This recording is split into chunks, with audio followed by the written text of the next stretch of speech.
Hello everyone, welcome to the words and usage. Learn new words and their usage.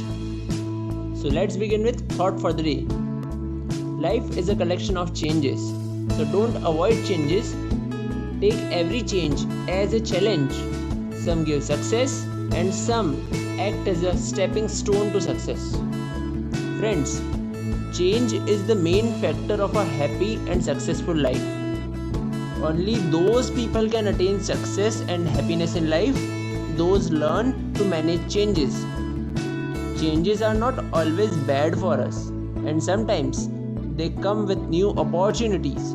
So we should always take the change as a challenge. So let's move ahead. Our first word for the day is unblemished.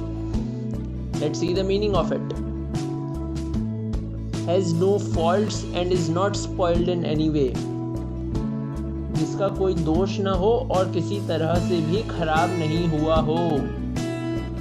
Let's see the usage of this word. Their leader faces a much bigger battle, though to preserve his unblemished reputation. उनके नेता को अपनी बेदाग प्रतिष्ठा को बचाने के लिए बहुत बड़ी लड़ाई का सामना करना पड़ता है.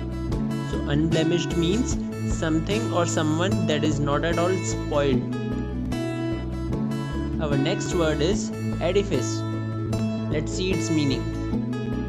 A system of beliefs or a traditional institution. मान्यताओं की एक प्रणाली या एक पारंपरिक संस्थान. A large and impressive building. एक बड़ी प्रभावशाली इमारत. Now let's see the usage of this word.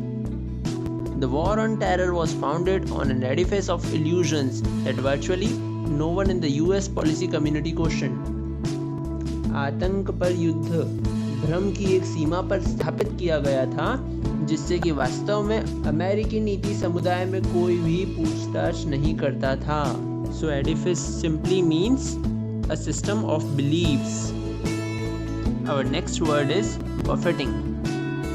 The meaning of buffeting is the action of striking someone or something repeatedly and violently. किसी व्यक्ति या किसी चीज को बार बार और हिंसक ढंग से प्रहार करने की क्रिया. Let's see its usage. Storms swept the country, closing roads, buffeting ferries and killing as many as 30 people. तूफान ने देश को झुलसा दिया, सड़कों को बंद कर दिया और घाटियों पर लगातार प्रहार करते हुए 30 लोगों को मार दिया. So buffeting simply means to strike someone or something repeatedly. Our next word is jeopardize. Let's see its meaning.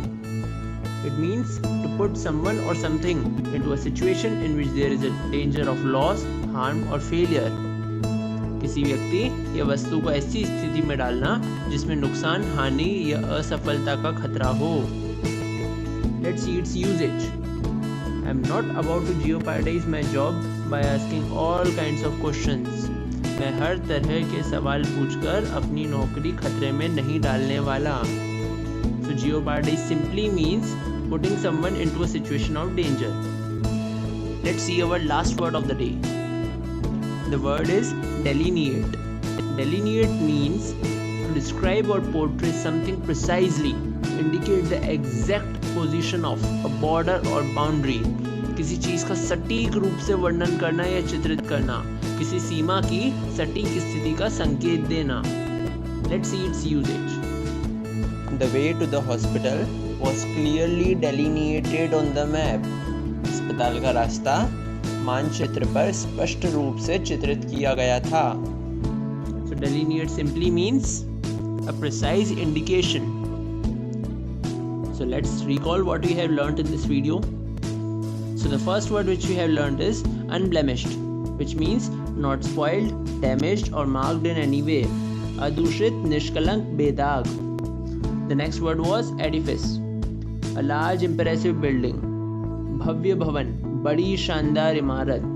और a system of beliefs, मान्यताओं की प्रणाली. The next word was buffeting, to hit something repeatedly and with great force. किसी चीज पर लगातार प्रहार करना पूरी ताकत से. The next was jeopardize, to do something that may damage something or put it at risk. किसी कार्य द्वारा किसी वस्तु को खतरे में डालना या हानि पहुंचाना.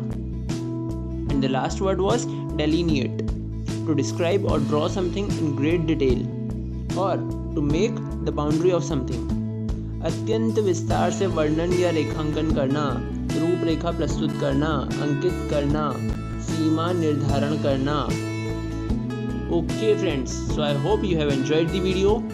Watch it twice for revising these words and stay connected with us on words and usage. See you in the next video.